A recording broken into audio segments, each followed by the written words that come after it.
Saya Samsudin Alimsyah, mari kita bicarakan demokrasi.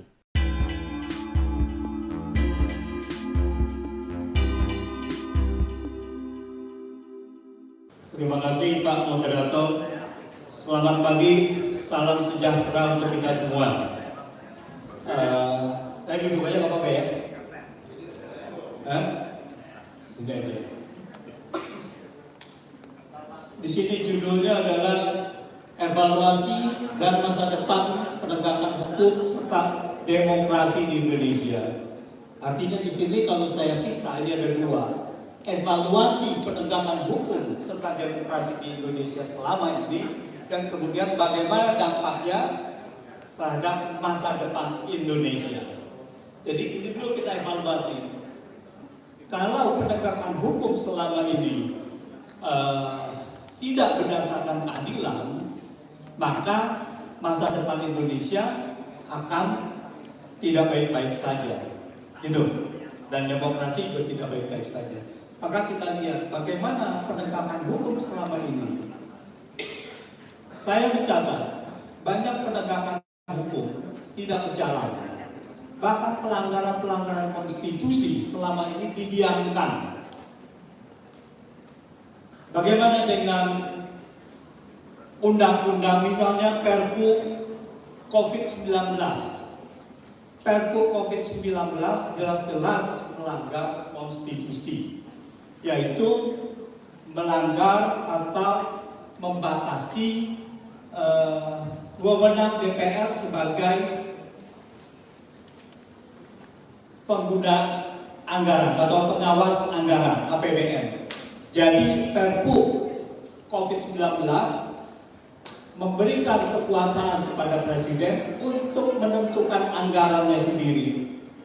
Jadi anggaran itu tidak ditentukan berdasarkan undang-undang bersama DPR, tapi ditentukan sepihak. Dan itu berjalan 3 tahun. Di dalam 3 tahun itu, maka defisit APBN Indonesia sangat luar biasa besarnya. Di tahun 2022 defisit itu 1.200 utang yang diambil itu 1.200 triliun. 1.200 triliun. Itu pertama. Lalu bagaimana dengan Undang-Undang Cipta Kerja? Apakah pelanggaran? Undang-Undang Cipta Kerja ini melanggar konstitusi. Di dalam Undang-Undang Cipta Kerja itu bisa menentukan salah satunya PSN, Proyek Strategis Nasional. Apa yang dimaksud dengan Proyek Strategis Nasional? Tidak ada definisi. Apa yang dimaksud dengan strategis? Apa yang dimaksud dengan nasional? Tidak ada definisi di situ. Jadi sewenang-wenang Presiden Jokowi pada saat itu untuk menentukan ini adalah proyek strategis nasional. Ini adalah proyek strategis nasional. Lalu Undang-Undang IKN. Undang-Undang IKN ini melanggar konstitusi secara nyata. Karena Indonesia hanya mengenal pemerintah daerah itu hanya 3 tipe, 3 jenis pemerintah daerah, yaitu provinsi, kabupaten, dan kota. IKN itu jelas-jelas mengatakan pemerintah daerah, ibu kota negara, pemerintah daerah, tapi bentuknya adalah otorita. Dan saya pada saat itu mengatakan bahwa undang-undang IKN ini menganeksasi, mengambil alih aset daerah, tanah daerah dari daerah ke pusat. Dan itu masuk nanti ke dalam APBN. Karena apa? Karena otorita adalah bagian dari pemerintah pusat. Jadi bagian dari pemerintah pusat, lalu pajak bumi dan bangunan yang harusnya milik daerah dan lain-lainnya, pajak kendaraan, itu menjadi milik pemerintah pusat. Ini adalah pelanggaran yang sangat serius. Dan belum lagi bahwa PSN sebelumnya adalah dengan Perpres. Jadi peraturan-peraturan ini hanya sebagai contoh saja. Kalau kita lihat pelanggaran ini, pelanggaran hukum dan konstitusi. Kalau kita lihat lagi, bagaimana dengan pelanggaran-pelanggaran yang selama ini sudah jelas ada pelanggarannya, tetapi tidak diusut tuntas, hanya ada di level bawah saja. Misalkan kereta cepat Jakarta Bandung, jelas-jelas bahwa ini adalah juga pelanggaran yang sangat serius. Bunga yang harus dibayar, karena 75% kereta cepat Jakarta Bandung dibiayai dari pinjaman. Pinjaman kepada proyek yang di China itu, yang awalnya, proyek awal adalah 2% per tahun bunganya. Padahal itu waktu Jepang memberikan 0,1%. Jadi bunga yang harus dibayar 20 kali lipat. Lalu kemudian terjadi biaya pembengkakan yang tadinya 6 miliar menjadi 1,2 miliar. Pembengkakan biaya 20%, 1,2 miliar. 75%-nya 900 juta dibiayai dari pinjaman yang kemudian suku bunganya naik menjadi 3,4%. Jadi bunga selama 10 tahun ini kita harus bayar bunganya saja, karena 10 tahun itu adalah grace period, kita tidak bayar cicilan, jadi bunganya saja yang kita bayar itu 1,9 triliun untuk PT Jakarta Kereta Cepat Jakarta Bandung. Pendapatan tahun 2024 secara keseluruhan itu 6 juta penumpang. Anggap rata-rata 250.000, jadi pendapatan belum dipotong operasional dan sebagainya hanya 1,5 triliun. Untuk pendapatan itu untuk bayar bunganya saja tidak bisa. Oleh karena itu, bahwa yang tadinya adalah B2B lalu diubah menjadi tanggungan APBN. APBN harus menanggung kalau di sini tidak bisa bayar. Jadi ini adalah satu pelanggaran yang sangat serius di dalam evaluasi proyek, tidak profesional, tidak transparan, asal saja. Kemudian di tengah-tengah proyek ada indikasi ini bocor, korupsi, lalu ada pembengkakan biaya sebesar 20% atau 1,2 miliar. Yang kemudian adalah kedua adalah tax amnesty. Tax amnesty saya hanya sekilas saja, yaitu ini pencucian uang. Ya, saya sebutnya dilegalisasi. Karena apa? Karena kebutuhan tax amnesty pada saat itu tidak ada. Dan buktinya adalah setelah tax amnesty dilakukan, dijalankan, yang tadinya janji bahwa dari 10,14% tax ratio 10,14%, kemudian katanya akan naik menjadi 14,6% pada tahun 2019. Faktanya dari 10,14% turun menjadi 9,8%. Jadi ini adalah pembohongan sangat serius tax amnesty ini. Kenapa dijalankan tax amnesty? Karena pada 1 Januari 2018 internasional berlaku yang namanya automatic exchange of information. Artinya apa? Artinya pemilik uang warga negara Indonesia di luar negeri itu harus dilaporkan ke pemerintah Indonesia. Jadi ada uang-uang yang dulu tidak dilaporkan itu akan terbuka. Oleh karena itu pengusaha-pengusaha itu melalui Presiden pada saat itu untuk memaksakan kebijakan tax amnesty. Itu nomor 1. 2022 itu terjadi tax amnesty 2016-2017. Tahun 2022 diadakan lagi tax amnesty jilid 2.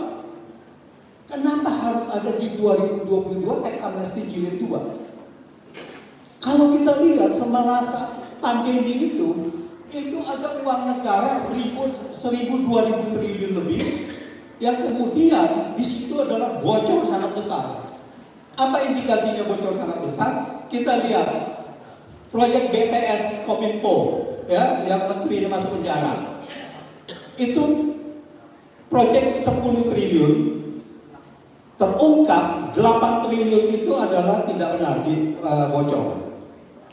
Yang diperiksa cuman di bawah-bawah yang menerima uang untuk pengamanan hukum cuma 255 miliar.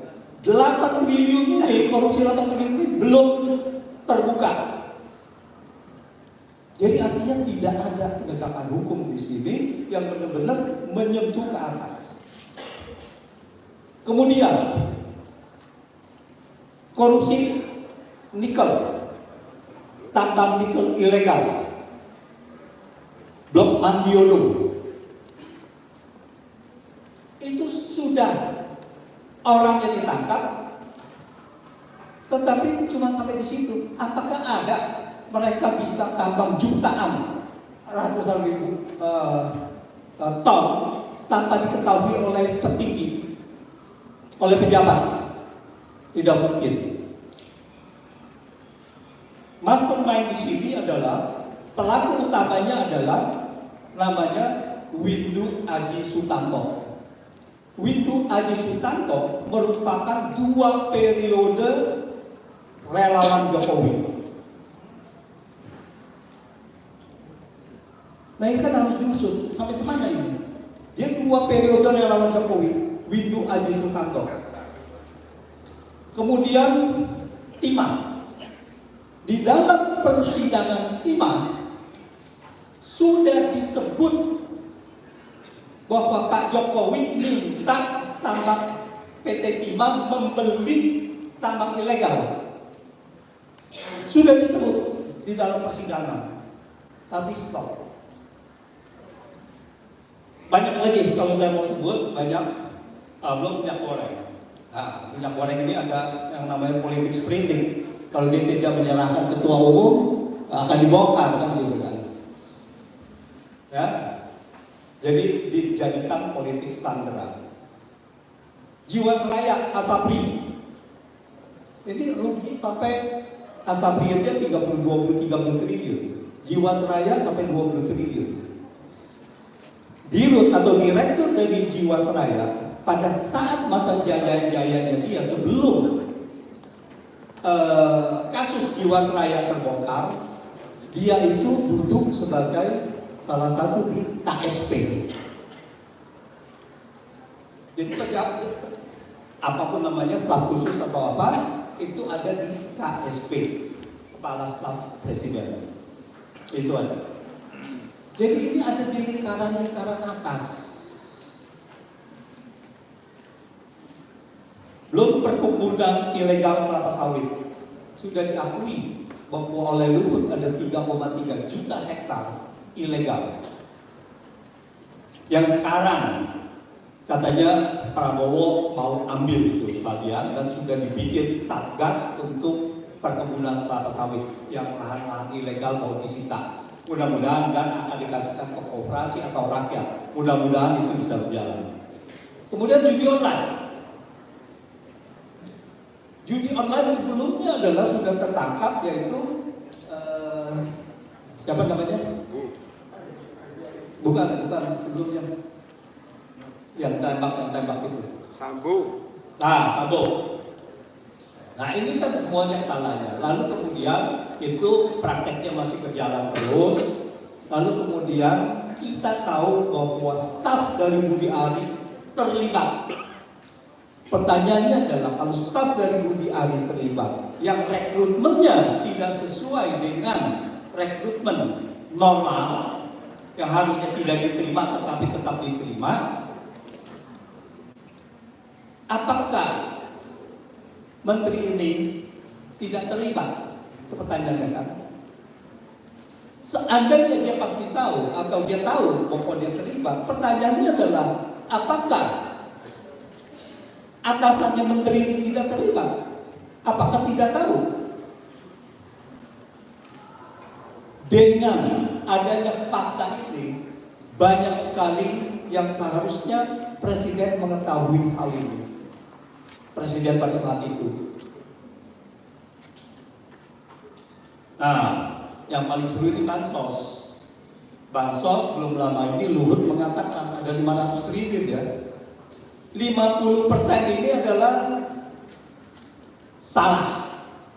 Ya, itu bahasa halus dari korupsi kan gitu, salah sasaran, bocor dan sebagainya. Nah, bansos dan bansos sangat besar sekali bansos. Jadi kalau kita lihat evaluasi penegakan hukum ke depan akan tergantung dari penyelesaian penegakan hukum yang sudah berjalan.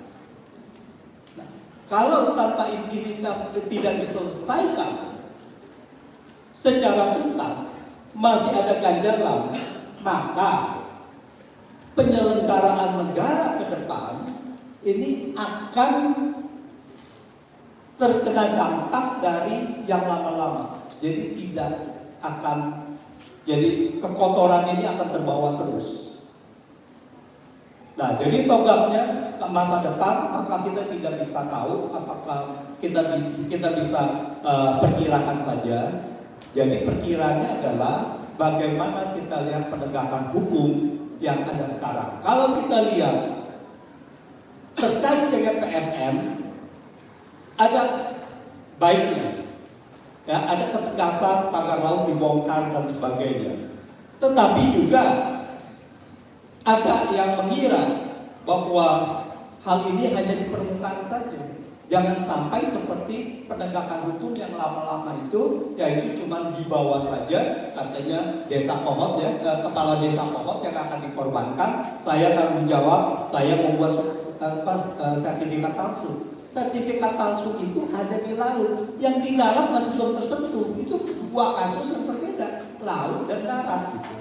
Yang dia memalsukan sertifikat diakui bahwa ini adalah yang di laut. Yang di darat masih belum tersentuh. Ini juga yang masih harus diungkapkan. Nah, itu urusannya Pak Saidi dulu nanti.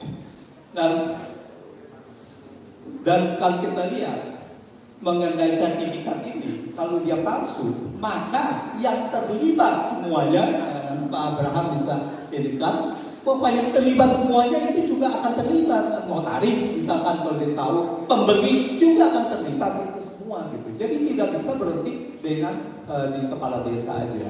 Jadi perkiraannya adalah bahwa evaluasi ke belakang hukum kita tidak baik-baik dan itu harus dibenahi dan dibenahinya ke depan. Dan kalau ini dibenahi, maka masa depan kita cemerlang. Kalau tidak, maka kita bisa menjadi negara gagal. Terima kasih.